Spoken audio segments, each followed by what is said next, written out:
में भी हेमंत सोरेन जो भी जेल में है वो अपने करतूत की वजह से जेल में, जस करनी तस भरनी। मुख्यमंत्री भूमि घोटाला में गए हैं, उनके ऊपर जो आरोप है वो भूमि घोटाला में गए हैं, पेपर लीक घोटाला लगना उन पर अभी बाकी है। आज का जो आंदोलन है हमारा अखिल झारखंड छात्र संघ आजसू के बैनर तले हो रहा है। हम लोग का एक ही मुख्य मांग है कि जो सीजीएल की परीक्षा जो रद्द हुई थी, जिसका क्वेश्चन पेपर लीक हुआ था, ये झारखंड के लिए बेहद ही शर्मनाक बात है कि जो छात्र 8 साल 10 साल से तैयारी कर रहे थे इस एग्जाम का, और एग्जाम खत्म होता है 8 घंटे के अंदर ही एग्जाम रद्द हो जाता है। वैसे लोग को जो क्वेश्चन पेपर लीक करने में शामिल थे उनको पकड़कर सख्त से सख्त कार्रवाई की जाए।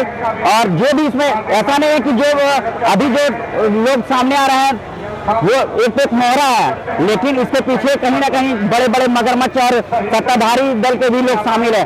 आजसू पार्टी मांग करती है, आजसू छात्र संघ मांग करती है कि सरकार जो कानून लाई थी 2023 में कि जो भी इसमें दोषी होंगे परीक्षा के संदर्भ में उस पर कठोर कानूनी कार्रवाई की जाएगी, 1 करोड़ का जुर्माना होगा। तो आजसू छात्र संघ मांग करती है कि इसमें जो भी दोषी है उनको जल्द से जल्द पकड़कर गिरफ्तार किया जाए और 1 करोड़ जुर्माना और जो भी सरकार की तरफ से सजा का किया गया है वो सजा उनको मिले।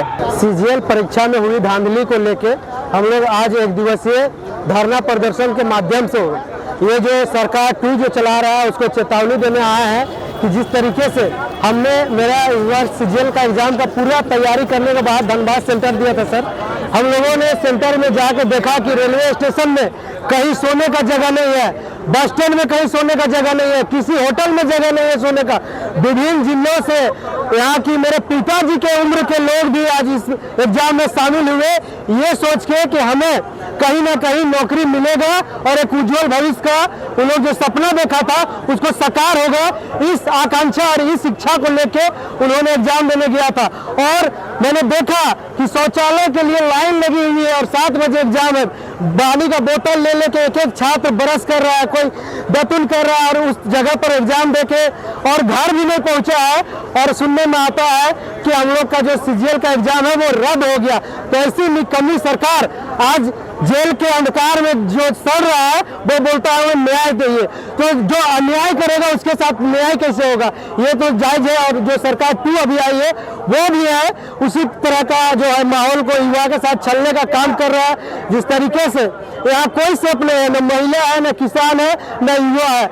आज का जो यहाँ का शिक्षा व्यवस्था है वो उसका स्तर इतना नीचे गिर गया है कि लोग आज खुलेआम रोड पर उतरकर विरोध कर रहे हैं। जहां पर लोग विरोध करने उतरते हैं उसको भी जो है सो एफआईआर करके और अंदर डालने का धमकी दिया जा रहा है, जबकि सरकार ने नीति पहले तय किया था कि किसी भी तरह का धांधली होता है, क्वेश्चन लीक होता है तो उस पर कानून बनाया हुआ था, छात्रों के लिए भी और पदाधिकारियों के लिए भी। लेकिन न पदाधिकारी अभी तक गिरफ्तार में है और न ही छात्र तो बेचारा कुछ किया ही नहीं है।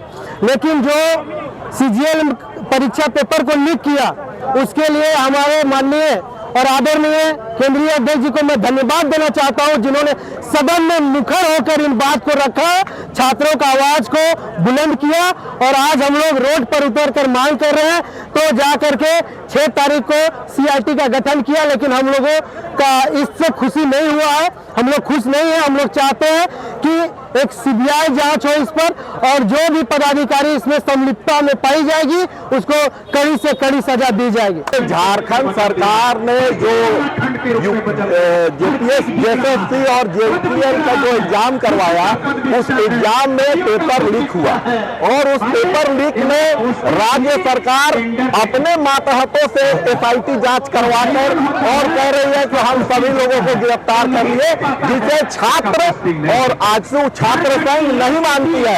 हम लोग का सोच है कि आप सीबीआई जांच करें, इस सरकार के मातहत जो है एजेंसी वो जांच न करे, सीबीआई से जांच हो और जांच कर पर्दे के पीछे जो लोग हैं, ये सरकार में छोटे छोटे लोगों को पकड़ कर भेज रही है, जो पर्दे के पीछे जो बड़े चेहरे हैं जिन्होंने युवाओं के भविष्य से खेलने का काम किया, युवाओं के भविष्य में खेलने का काम किया, उनको पकड़कर जेल के अंदर पहुंचना चाहिए। इसके लिए हम लोग सीबीआई जांच की मांग करते हैं। सरकार सीबीआई जांच की अनुशंसा करे और जल्द से जल्द आरोपियों को, युवाओं के भविष्य से खेलने वालों को जेल भेजे। अखिल झारखंड छात्र संघ आजसू की मुख्य 3 मांगे हैं। एक तो ये जेएसएससी परीक्षा पेपर लीक जो हुआ है उस पे जो ये निर्दोष छात्र छात्राओं पे जो एफआईआर किया गया है उसे वापस लिया जाए, पेपर लीक मामले की जांच सीबीआई से कराई जाए और जेएसएससी के सचिव जो है, सचिव और अध्यक्ष, उनको तत्काल प्रभाव से बर्खास्त किया जाए। यही तीनों मांग को लेकर हम लोग आज यहाँ पे मोराबादी मैदान बापू वाटिका से पैदल मार्च करते हुए राजभवन पहुंचे हैं और इन्हीं 3 मांगों को लेकर झारखंड के महामहिम राज्यपाल को अभी थोड़ी देर में अपना मांग पत्र सौंपेंगे। जेएसएससी के द्वारा आयोजित जो एग्जाम था, सीजीएल एग्जाम, एक तो दुर्भाग्य है झारखंड के लिए कि 8 साल बाद ये एग्जाम कर पाती है जेएसएससी, मगर दुर्भाग्यपूर्ण होता है कि हेमंत सोरेन का जो आर्किटेक्ट है विनोद सिंह, उसके घर से आपका स्टूडेंट का एडमिट कार्ड बरामद होता है और बहुत सारे ऐसे व्हाट्सएप में चैट होते हैं झारखंड से संबंधित। और आज जो भी हेमंत सोरेन जो भी जेल में है तो वो अपने करतूत की वजह से जेल में, जस करनी तस भरनी। और जो एसआईटी जो गठित किया गया है उस एसआईटी से आजसू छात्र संघ संतुष्ट नहीं है, क्योंकि एक दरोगा जब एक थाना के मामला का सुपरविजन सही ढंग से नहीं कर सकता है तो ये हमारे राज्य लेवल की ज्वलंत मुद्दा है, वो कितने ढंग से इलाज कर सकते हैं। देखिए, ये भ्रष्टाचारियों के झारखंड राज्य रहा है और हम लोग इस राज्य को सुशासन व्यवस्था बनाने के लिए नए राजा को खोज कर रहे हैं। इसीलिए हम लोग इस सरकार को जिताना चाह रहे हैं और नया सरकार का निर्माण करना चाह रहे हैं। सरकार में बैठेंगे सुदेश कुमार महतो और सुदेश कुमार महतो के तहत इस राज्य को चलवाने के निर्देश हम लोग कर रहे हैं। इसलिए झुकना है और झुकाने वाला सरकार को हम लोग करना है। हम लोग खुद बड़ा राजभवन यहाँ पर जिस तरह से आप झारखंड की राजनीति में जो हलचल हो रही है देख ही रहे हैं। आज हमारे बच्चों के भविष्य के साथ खिलवाड़ किया जा रहा है। आज यहाँ पे नौकरी देने की बात करती है हमारे वर्तमान सरकार, हमें कहती है हर साल 5 लाख लोगों को नौकरी देंगे, क्योंकि जब नौकरी की बारी आती है, एग्जाम लिया जाता है तो एग्जाम के पेपर को ही लीक कर दिया जाता है। इस हालत में कैसे हमारे यहाँ के लोगों को, हमारे बच्चों को किस तरह से इंसाफ के साथ में नौकरी मिलेगी। उसके बाद उसको जो भी एग्जाम था उसको कैंसिल कर दिया जाता है। तो हमारे भविष्य जो हमारे बच्चे जो इतने दिनों से तैयारी में लगे थे और वो तैयारी कर रहे हैं, उनका तो उम्र भी बीतता जा रहा है, तो वो नौकरी उन्हें कब देंगे।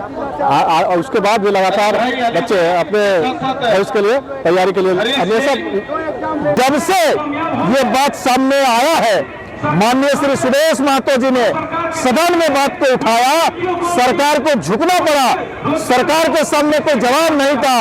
सरकार के मुखिया आनंद फानन में एसआईटी के ये जांच आदेश देना पड़ा और तब से अखिल झारखंड छात्र संघ झारखंड के छात्रों के भविष्य के साथ खिलवाड़ ना हो, झारखंड के छात्रों के साथ न्याय हो, इसलिए आज सड़क पर उतर करके राज्य के महामहिम राज्यपाल के सामने आज हम लोग गुजारिश करने आए हैं, उनको मेमोरेंडम देने आए हैं कि झारखंड के नौजवानों के साथ, पढ़े लिखे नौजवानों के साथ जिस प्रकार से अन्याय हो रहा, खिलवाड़ किया जा रहा, इसको संज्ञान में लिया जाए और जिस प्रकार से लोग किया है काम, ऐसे लोगों को कानूनी दायरे में ला करके जांच करके इसको दंडित किया जाए ताकि इस प्रकार पुनरावृत्ति कभी ना हो। भारत एक राज्य है, इसमें राजा जो होता है वो सरकार होती है और निश्चित रूप से ये प्रजातंत्र हमारा शासन है और निश्चित रूप से अगर हम संगठित होकर आजसू पार्टी एक साथ में जो आवाज बुलंद कर रही है तो हम अपनी सरकार को झुकाना चाहते हैं कि आप ऐसा नहीं है कि आप जिम्मेवारी से बाहर जाएंगे, जिम्मेवारी आपको लेनी होगी और ये जेएसएससी लीक मामले में जो भी अपना जो भी इसमें कल्प्रिट है उसको पकड़ा जाए और सीबीआई जांच से नीचे की जांच को हम जांच नहीं मानते हैं कि वो खाना पूर्ति है। छोटा मछली पार हो जाती। एसआईटी थोड़ा छोटा जाल है। हमको लगता है कि जिस तरह का जांच से पता लगा कि ये पूरे प्रकरण में सरकार के बड़े लोग हैं और ये बड़े लोग को पकड़ने के लिए सीबीआई जैसे एजेंसी की ज़रूरत है, ईडी जैसे एजेंसी की ज़रूरत है। निश्चित तौर पर ये एजेंसियां टेस्ट कर रही है। टेस्ट से जो पता लग रहा है कि खासकर इस मामले की गंभीरता को समझना चाहिए। इस सरकार ने पहले ही घोषणा करा था कि जैसे ही हम आएंगे 5 लाख लोगों को हर साल नौकरी देंगे। एक एग्जाम होता है, और एग्जाम तो पूरा नहीं, उससे पहले पेपर लीक होता है। उससे पहले हमने जेपीएससी के एग्जाम में देखते हैं तो देखते हैं कि एक रूम से पूरा जेपीएससी में पास कर जाता है। विचित्र टाइप का ये राज्य है जहां परीक्षा लिखने का भी कुव्वत नहीं, परीक्षा करवाने का भी कुव्वत नहीं है। इस सरकार खुद ही नियम बनाया था कि कदाचार होगा तो कितना फाइन करेंगे और तुरंत जेल में डालेंगे, लेकिन इतना दिन हो गया, छात्र जब प्रतिरोध किए तो उन पर लाठियां चलाई जाती है। इसलिए हम लोगों ने स्पष्ट रूप से कहा कि इसका सीबीआई से जांच होना चाहिए और निष्पक्ष ढंग से जांच होना चाहिए और उन तमाम लोगों पर जो लोग इस पर संलिप्त हैं उस पर कार्रवाई होना चाहिए। हमें लगता है कि इसका सूत्र कहीं ना कहीं सरकार के मुखिया तक जुटा हुआ है जो आज पकड़ में आ रहा है, इसलिए हमने सीबीआई की बात की।